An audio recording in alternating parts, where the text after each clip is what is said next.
c'est l'heure de votre voyage en Amérique latine, émission présentée par Béatrix et Eduardo.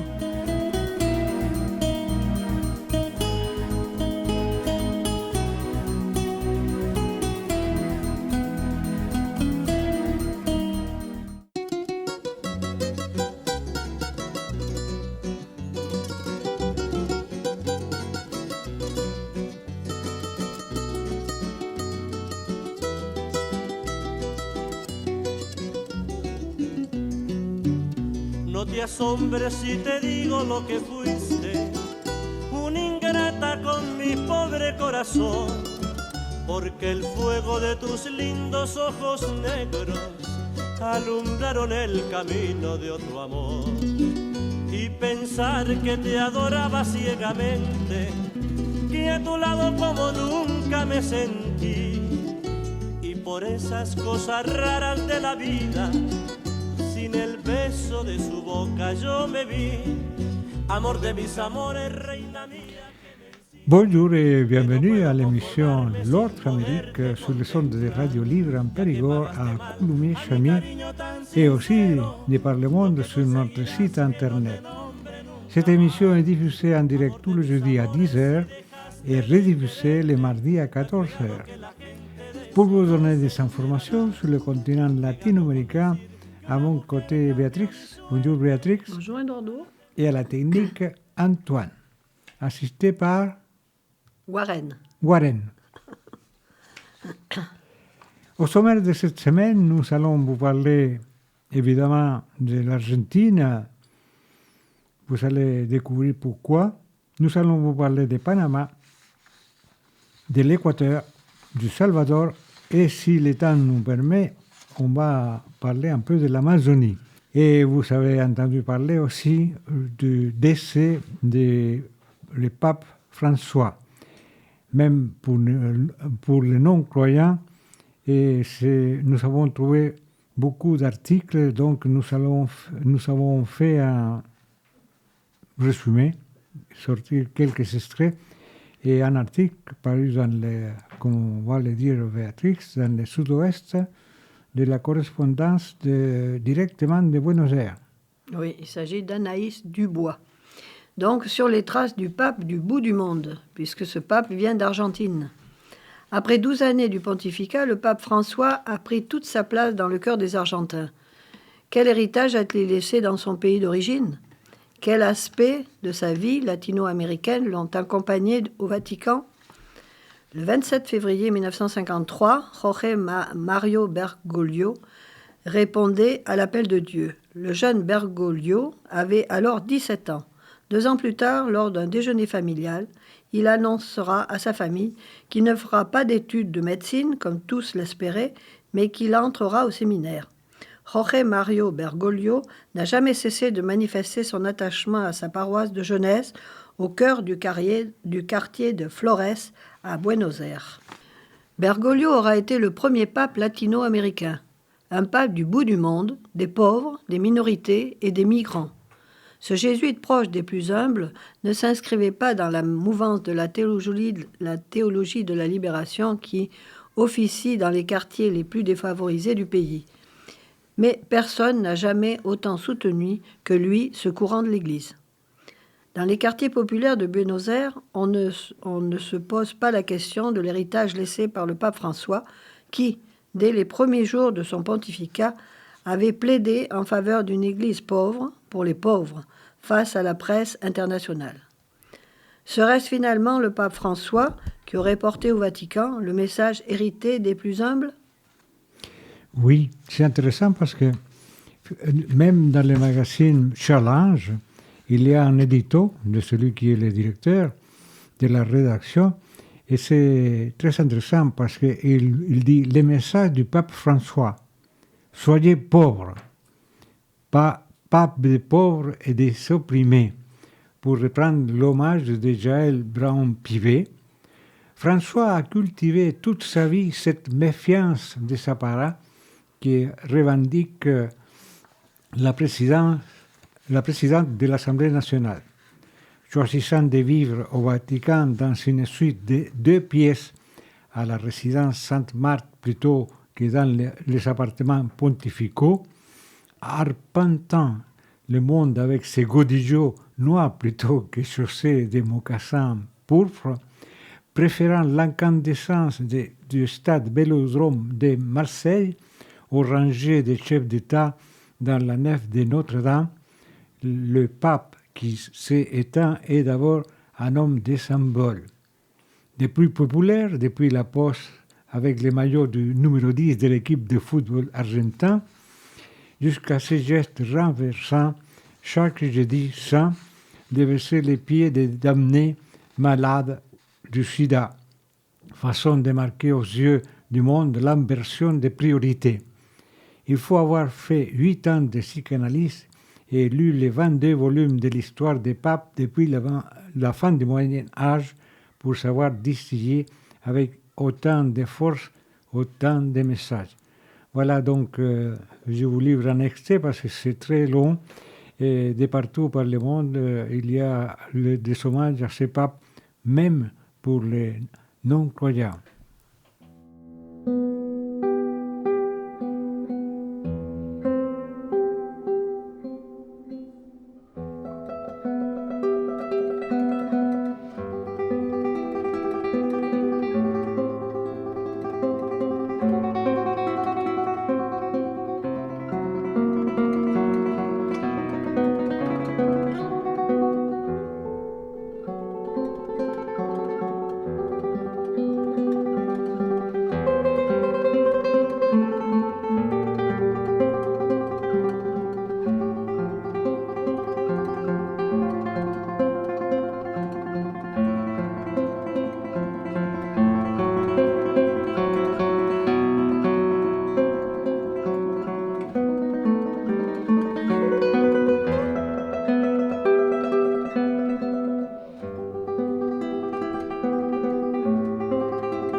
Voilà notre modeste hommage à ce pape François décédé dimanche dernier.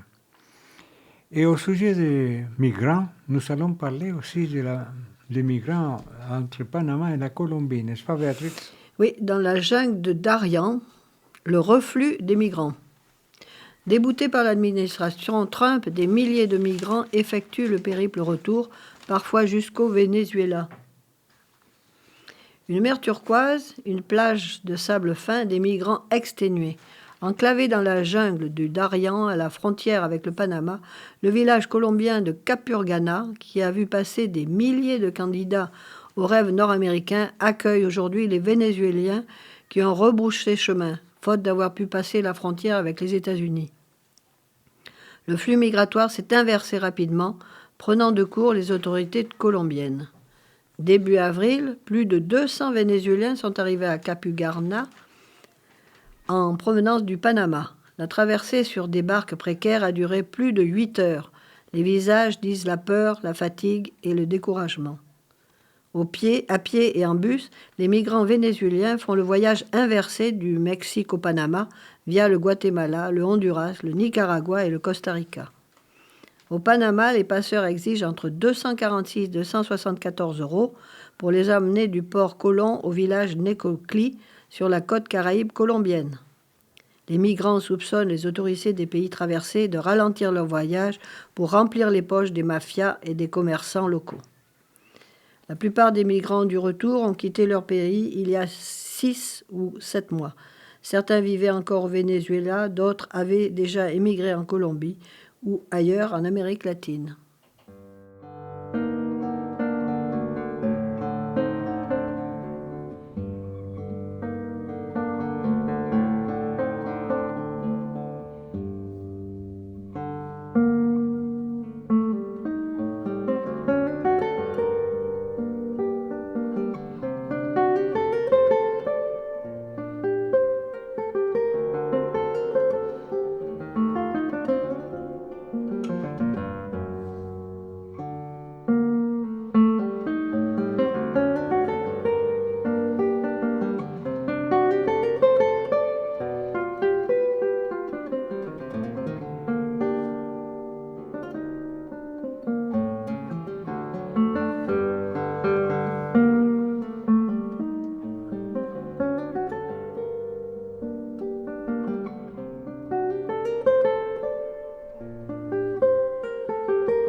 Vous êtes bien écouté l'émission L'autre Amérique sur le son de Radio Libre en Périgord. Et nous allons encore parler de ces migrants qui souffrent beaucoup des salaires et retours, n'est-ce pas, Béatrice? Oui, qui sont expulsés des États-Unis, oui. Dans le cadre du programme Vuelta a la Patria, Retour dans la patrie, 2220 Vénézuéliens expulsés des États-Unis ont été rapatriés depuis le début de l'année 2025. À l'aller, tous ont traversé à pied le bouchon du Darien, cette zone de marais et de forêt qui sépare la Colombie de l'isthme du Panama.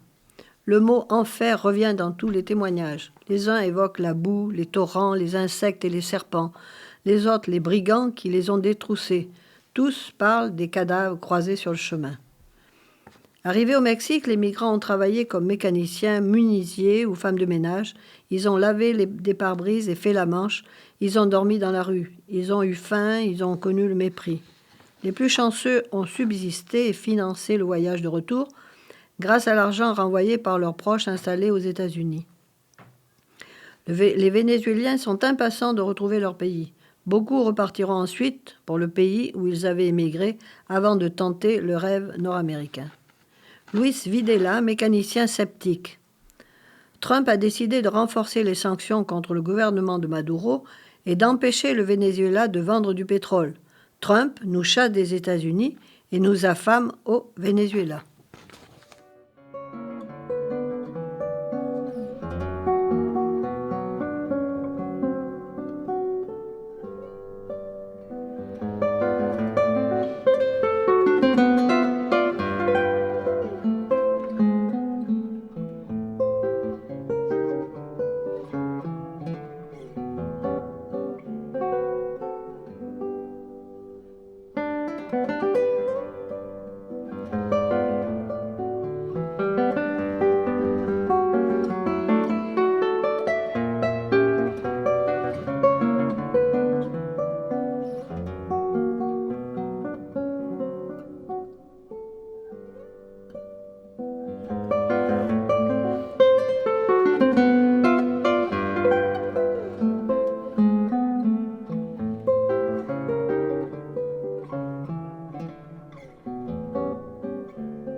Nous allons parler maintenant de l'Équateur.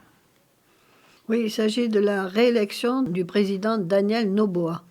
Le président en place a remporté 56% des suffrages. L'opposition conteste les résultats. Sondeurs et analystes avaient tous annoncé un score serré. Les résultats de l'élection présidentielle équatorienne du 13 avril dernier ont créé la surprise. Le président en place, Daniel Noboa, qui est à droite, 37 ans, a remporté le scrutin avec 56% des suffrages exprimés. Son adversaire, Luisa González, en a recueilli 44%. La candidate a refusé de reconnaître les résultats proclamés par le Conseil électoral. L'ampleur de la victoire a stupéfié les partisans de Noboa eux-mêmes. Devant les caméras télévision, Noboa s'est félicité de cette victoire historique. Dans l'Équateur, où le vote est obligatoire, la participation a été de 82%. Dans un pays en proie aux mafias de la cocaïne et la violence des gangs, Daniel Noboa a tenté la manière forte. L'armée a été déployée pour pacifier les rues et les prisons du pays, avec un succès limité. Pour venir à bout des organisations criminelles, Daniel Noboa voudrait l'aide de la communauté internationale, à commencer par celle des États-Unis. Avant l'élection, Noboa s'est rendu en Floride, s'affichant en photo même aux côtés de Trump. Le chef de l'État équatorien s'est posé en sauveur, se présentant comme un affrontement entre lui et les mafias du narcotrafic. On se pose la question si Trump ne donne pas beaucoup d'argent pour que tous ces présidents de petits pays de l'Amérique centrale, pas seulement l'Équateur, il y a aussi le Salvador. Bon, on va parler après une pause musicale.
Vous écoutez bien de la musique d'un grand musicien paraguayen à la guitare. Et maintenant, nous allons parler de Salvador et de Nayib Bukele. Prêt à incarcérer des criminels yankees transférés, Donald Trump a reçu son homologue Nayib Bukele, qui a déjà accueilli dans ses prisons des étrangers expulsés des États-Unis. L'accueil dans le bureau ovale était des plus chaleureux. Le président du Salvador, Nayib Bukele, a bénéficié d'un entretien plein d'attention avec Donald Trump à la mi-avril. Le président yankee n'a cessé de complimenter le dirigeant salvadorien qui a accueilli dans une prison salvadorienne les Vénézuéliens expulsés mi-mars des États-Unis. Au cœur des sujets abordés se trouvait l'avenir de Kilmar Garcia, salvadorien, marié à une Nord-américaine, arrêté en mars et expulsé à tort des États-Unis. Il est depuis détenu au Salvador sans preuve d'appartenance à un clan criminel. Il faisait partie des 260 individus expulsés des États-Unis, la plupart pour appartenance présumée au gang vénézuélien Tren de Aragua, déclaré organisation terroriste. À propos de Kilmar Garcia, le gouvernement Trump a admis devant la justice une erreur administrative. Environ 90% des expulsés n'étaient accusés d'aucun crime ou délit aux États-Unis. La Cour suprême a pressé l'administration Trump de faciliter le retour de Kilmar Garcia. Trump avait estimé qu'il fallait se plier à cette décision. Mais les membres du gouvernement yankee ont tenu un discours opposé. Pas question de ramener Kilmar Garcia. Dans son pays, Nayib Bukele a imposé un régime d'exception pour arrêter et détenir, souvent sans procès, 85 000 Salvadoriens. Nombre d'entre eux ont disparu. Et la Maison-Blanche a annoncé l'expulsion de 10 autres personnes au Salvador. Avant la conférence de presse, Donald Trump a glissé que les étrangers qui peuvent désigner à la fois les étrangers ayant grandi aux États-Unis ou les citoyens américains seront les prochains. Il a ajouté, vous allez devoir construire 5 nouvelles prisons. Oui, on a la place, lui a répondu Nayib Bukele.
Et notre émission va pouvoir parler de l'Amazonie. Oui, des cités-jardins en Amazonie de 2500 ans. La mal nommée forêt vierge a abrité plusieurs villes antiques. Fin 1541, l'Espagnol Francisco de Orellana, accompagné de quelques dizaines d'hommes, commence sur les contreforts orientaux des Andes équatoriens un hallucinant voyage fluvial qui va lui faire traverser d'ouest en est tout le continent sud-américain jusqu'à déboucher sur l'océan Atlantique via l'Amazone. C'est le dominicain Gaspar de Carvajal qui tient la chronique de ce dangereux périple d'une dizaine de mois. Dans ce récit intitulé « Descubrimiento del Río de los Amazonas », découverte du fleuve des Amazones, Carvaral dépeint des rives densément peuplées et une sorte d'agglomération urbaine. Aucun village n'était distant de l'autre de plus d'un tir d'arbalète. À l'époque, on prend cette description pour une affabulation. Pourtant, une étude internationale publiée dans la revue Science met en évidence un réseau de cités-jardins le long de la rivière Upano, en Équateur, remontant à 500 ans avant notre ère, le plus ancien et le plus grand réseau urbain de l'Amazonie. Même si cette étude dessine le paysage de la zone où il y a des millénaires, balayant au passage le concept de forêt vierge, plusieurs questions subsistent sur le nombre d'habitants ou sur l'organisation de la société qui a permis un tel aménagement du territoire. Le potentiel archéologique de l'Amazonie ne fait qu'émerger. La découverte des cultures préhispaniques de la grande selve sud-américaine ne fait que commencer. Oui, d'autant plus que dans un autre article, on nous indique que alors que la jungle a longtemps été réputée vierge de toute civilisation, un réseau urbain de 300 km², le plus vaste découvert dans la région, a été présenté par des chercheurs français.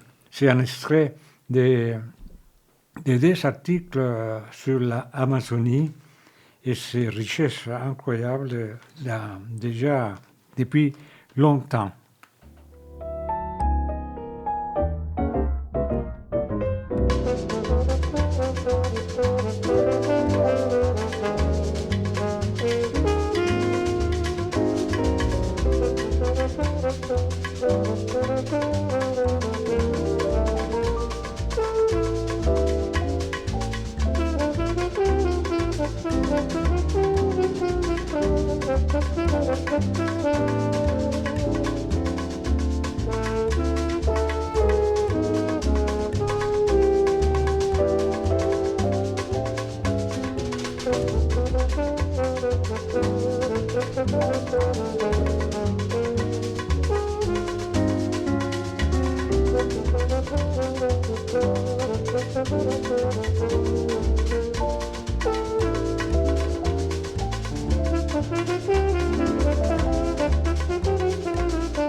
Notre émission touche à sa fin avec les rythmes brésiliens.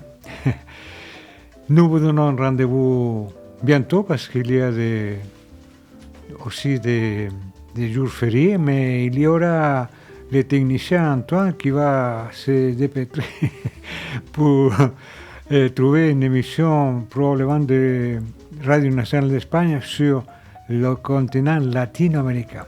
Merci à Béatrix qui nous a livré des informations et encore merci à Antoine à la technique. Muchas gracias, hasta pronto.